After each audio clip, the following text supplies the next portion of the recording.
नमस्कार, मैं रूपा पंडित और आप देख रहे हैं कारा न्यूज। दोस्तों, आज हम आपको एक ऐसी खबर से रूबरू करवाने जा रहे हैं जो शायद आपने पिछले दिनों काफी सुनी और देखी होगी।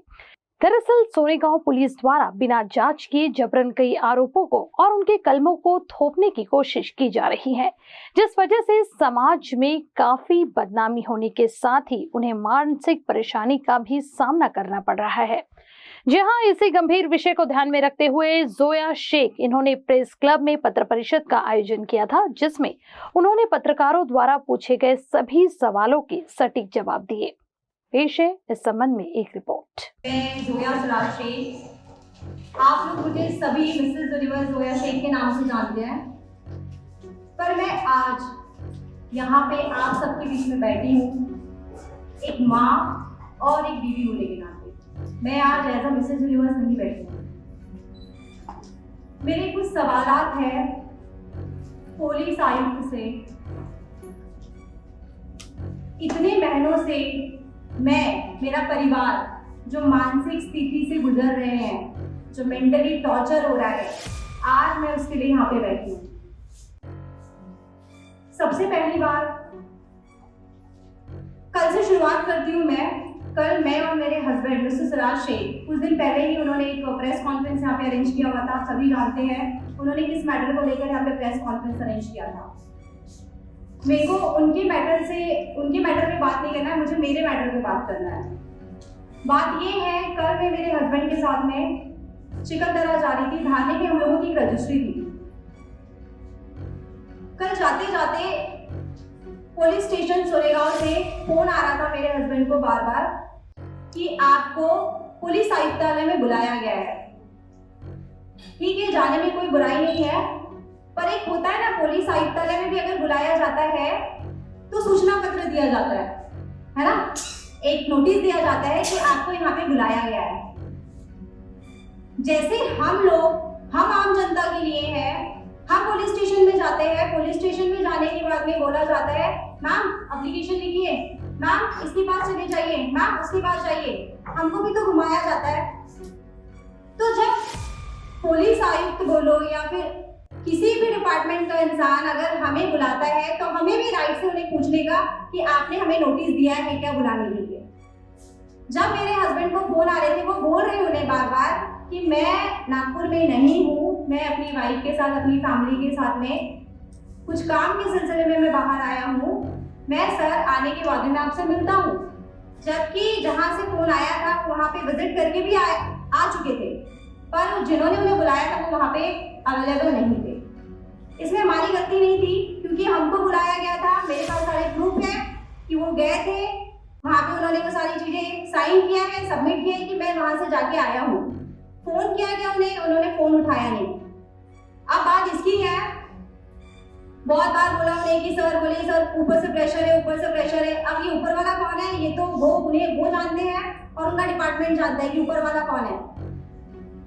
अब बात इसकी है कि जब मैंने कहा मेरे हस्बैंड को कि आपको सूचना पत्र मिला है, अगर आपको सूचना पत्र मिला है तो आप बेशक जाइए पुलिस आयुक्तालय में। अगर आपको बुलाया गया है, अगर आपके पास में सूचना पत्र है तो आप बेशक जा सकते हैं। उन्होंने कहा नहीं, सूचना पत्र तो नहीं मिला। मैंने बोला फिर आप कैसे जा रहे हैं? तो उन्होंने बोला कि सर आप मुझे सूचना पत्र दीजिए, मैं आता हूँ। अब सूचना पत्र उन्होंने जो भेजा, तो मेरे हस्बैंड के फोन काम नहीं कर रहे थे। शायद उनका सिम अलग होगा, उनका नेटवर्क अलग होगा, मेरा नेटवर्क अलग था। तो हमारे यहाँ का बंदा है जिसने मुझे एक सूचना पत्र भेजा।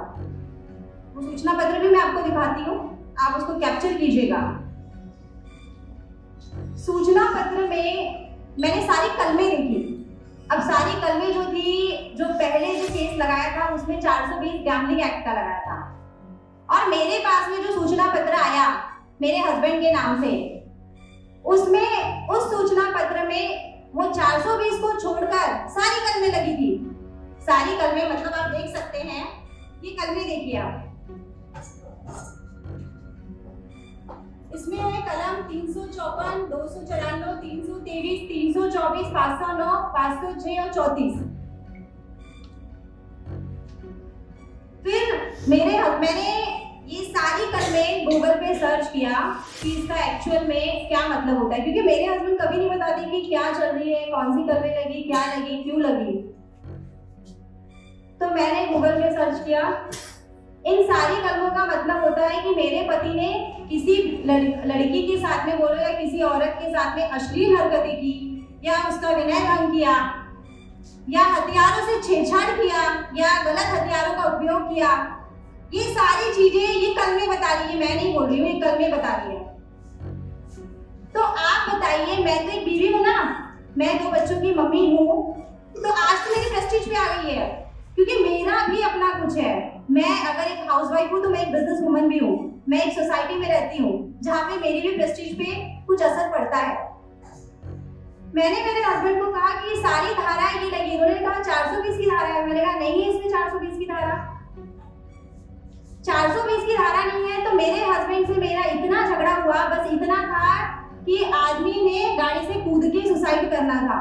मैं तो लड़ूंगी ना, मैं क्यों नहीं लड़ूंगी। जब आप भी एक औरत है, आप भी एक औरत है, आप भी एक औरत है, आपके पति के ऊपर ऐसा करेंगे, आप तो सीधा घर छोड़ के चली जाओगी, आप बोलोगे मुझे रहना ही नहीं है इस आदमी के साथ में।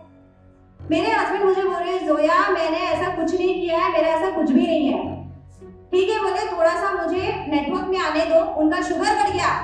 अगर मेरे हस्बैंड को कुछ कम ज्यादा हो जाता तो मेरे 2 बच्चों को पालने की जिम्मेदारी और मुझे पालने की जिम्मेदारी, मेरी एक माँ है, मेरे घर में कोई मर्द नहीं है, इसको पालने की जिम्मेदारी किसकी? पुलिस डिपार्टमेंट की। पुलिस आयुक्ता ने संभालेगा मेरे परिवार को, मेरे 2 बच्चों को। मेरे बच्चों को पूछा जाता है कि अरे आपके पापा ने ऐसा काम किया, मेरा बेटा 7 साल का है, उसको समझ नहीं है, उसको अकल नहीं है। आप लोग सोसाइटी में आते हैं, सोसाइटी में आकर आपने मेरा घर डायरेक्ट पूछना चाहिए कि कौन से मजले पे रहते हैं, कौन सी इमारत में रहते हैं। आप वहां पे आकर ये इंक्वायरी मत कीजिए कि जोया सराशे का घर कौन सा है। नहीं, उनको हमको ये काम है, उनसे हमको वो काम है। अरे हमारी सोसाइटी में कोई इमेज है, आज आप हमारी इमेज पे धक्का पहुंचा रहे हैं। आज मेरे मासूमों के साथ में आप खिलवाड़ कर रहे हैं। मेरे बेटे को सारी समझ है, उसे सब कुछ समझता है कि मेरे पापा को क्या बोला जा रहा है, मेरी मम्मा क्या बातें कर रही है, मेरी मम्मा से क्या बातें की जा रही है। फिर मेरे हस्बैंड से इतना कुछ होने के बाद मेरे हस्बैंड ने कहा ठीक है, 1 मिनट, कहीं ऐसा तो नहीं है कि मुझे फंसाने के लिए किया जा रहा है। वैसे हमारे दिमाग में चीजें आएगी कि कहीं फंसाने के लिए तो नहीं किया जा रहा है। डिपार्टमेंट बोलता है सर ये गलती से कॉपी पेस्ट हो गया। ऐसे कैसे कर सकते हैं? कॉपी पेस्ट तो आपने मेरे हस्बैंड के ऊपर जो 420 का गैम्बलिंग एक्ट का जो धारा लगा है वो भी गलत होगी, वो भी गलती से आपने कॉपी पेस्ट कर दिया होगा, मैं कैसे मान लूं? आपने ये सारी धाराएं लगा दी, पहले एक हस्बैंड वाइफ के बीच में झगड़ा लगा दिया जहां पे वो सुसाइड करने वाला था बंदा, शुगर उसका बढ़ गया, वो शुगर पेशेंट है। अगर खुदा ने खासा कुछ कम ज्यादा हो जाता तो ये कॉपी पेस्ट के थ्रू तो मैं कुछ नहीं कर सकती थी ना, क्या होता था हमारा, हम तो वही बर्बाद हो जाते थे। तो पुलिस डिपार्टमेंट अगर इतना बड़ा अगर काम कर सकता है, इतनी बड़ी गलती को पुलिस डिपार्टमेंट करेगी तो हम तो आम जनता है। फिर आम जनता से आप क्या चाहते हैं? मैंने कहा मेरे हस्बैंड को ठीक है, उनको बोलिए कि आप अपनी दूसरी भेजिए। तो उन्होंने फिर हमको दूसरा लेटर भेजा। फिर आज मेरे हस्बैंड सुबह सीपी ऑफिस गए थे, उन्हें वहां पे लेटर दिया, ये वाला लेटर। इसमें वापस ये तो मेरे ससुर ही नहीं है, सिराज रहमान शेख लिखा हुआ है।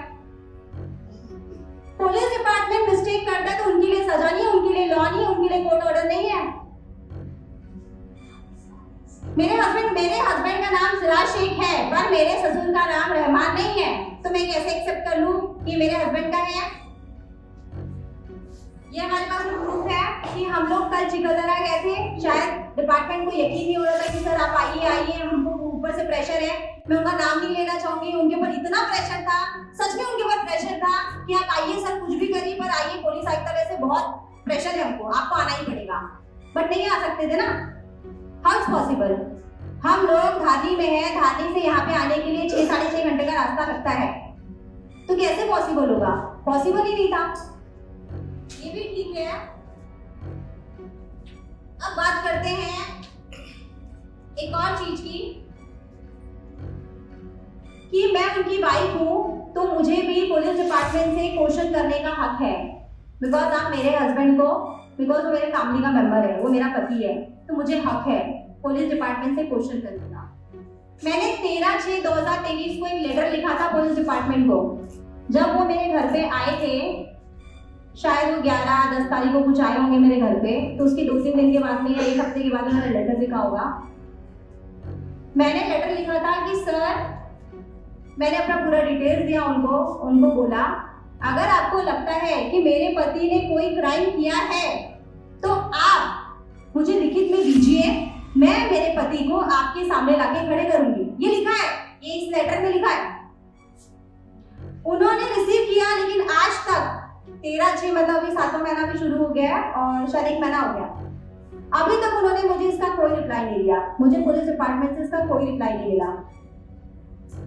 तो पुलिस डिपार्टमेंट को रिप्लाई देने का हक सिर्फ जनता को है कि इस पूरा प्रेशर जनता को ही है कि जनता को ही पुलिस डिपार्टमेंट को आंसर करना है, पुलिस डिपार्टमेंट हमको आंसर नहीं करेगा।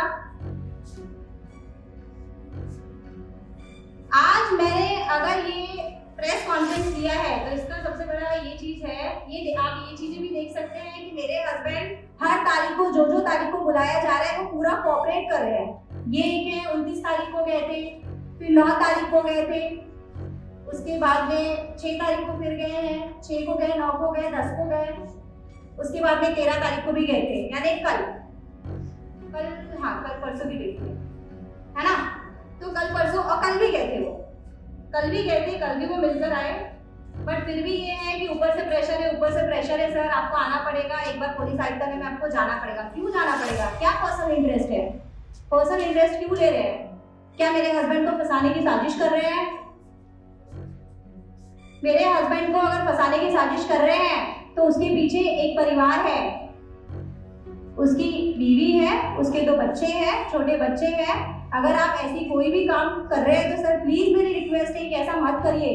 जो रूल्स और रेगुलेशन लॉ एंड ऑर्डर के थ्रू होता है आप भी वही फॉलो कीजिए।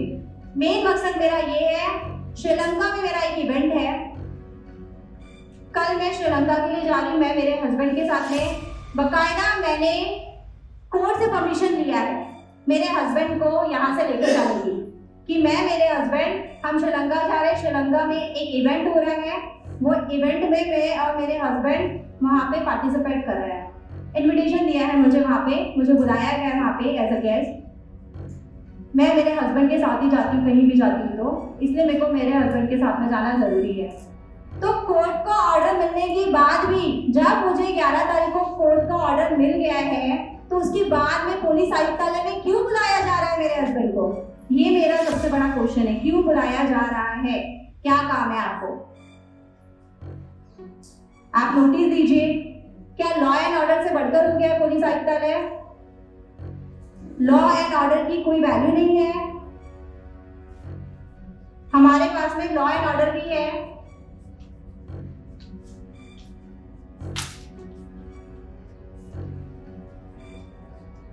ये हमको कोर्ट से मिला है कि आप जा सकते हैं, तो उसके बाद मेरे हस्बैंड को हरासमेंट क्यों किया जा रहा है? मेरे हस्बैंड को हरासमेंट क्यों कर रहे हैं? आपको जो भी पूछना है मेरा यही है कि आप सूचना पत्र दीजिए, आप नोटिस दीजिए, उसके बाद दीजिए। और डिपार्टमेंट इतनी बड़ी धारा किसी के ऊपर भी लगा सकता है, तो मैं ये कैसे एक्सेप्ट कर लूं कि 420 और गैम्बलिंग एक्ट भी आपने लगाया है मेरे हस्बैंड के ऊपर, तो ये सच होगा? मुझे इसके लिए इंसाफ चाहिए, क्योंकि बात मेरी प्रेस्टीज की भी है, मेरे हस्बैंड के प्रेस्टीज की है, मेरे 2 बच्चों के प्रेस्टीज की है। बस मैं इतना बोलना चाहती हूँ। बाकी आप लोगों को मेरे से कोई क्वेश्चन करना है तो आप कर सकते हैं। कोर्ट में क्यों जाएंगे सर? हमको कोर्ट में तो ऑलरेडी मिल चुका है ना। कोर्ट से हमको ये बेल मिल चुकी है, ये कोर्ट से हमको स्टे मिल चुका है कि जो मेरे हस्बैंड को मंडे और थर्सडे को बुलाया जाता है, तो उससे उन्होंने बोला था कि आपको मंडे और थर्सडे आपको सोनेगांव पुलिस स्टेशन में आना है। मेरे हस्बैंड हर थर्सडे को हर थर्सडे और मंडे को जा रहे हैं। ये उसकी पूरी चीज़ें हैं, ये पूरी डिटेल्स है कि जिसमें मेरे हस्बैंड रोज़ जा रहे हैं। तो उसके बाद भी आप अगर ऐसे परेशान करेंगे, आपको सूचना पत्र बोला है, सूचना पत्र में आप वो धाराएं छोड़कर दूसरी धाराएं लगा रहे हैं। कोर्ट तो जा ही रहे ना, कोर्ट तो जा ही रहे ना सर, कोर्ट तो जा रहे हैं ना। मुझे नहीं पता सर, मैं भी तो वही क्वेश्चन कर रही हूँ, क्यों नहीं जाने चाहिए।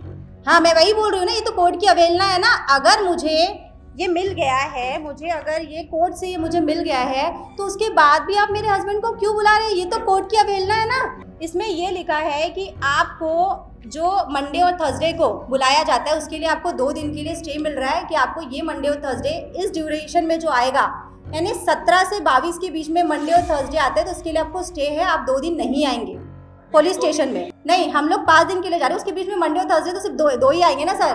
दोनों में सेम है सर, इसमें ये लिखा हुआ है।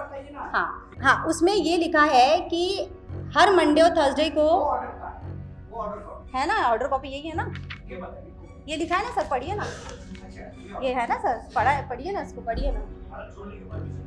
हाँ जी बिल्कुल, ये है ना सर, मैं दिखा रही हूँ ना आपको। अभी मुझे बताइए, अगर ये जो है, ये जो नोटिस है, अगर ये 4 लोगों में फैल जाए तो मेरे हस्बैंड की इज्जत, इमेज, हमारा इमेज लूँगी ना मैं। वो भी समय आएगा जब मुझे लेना होगा तो मैं ज़रूर लूँगी।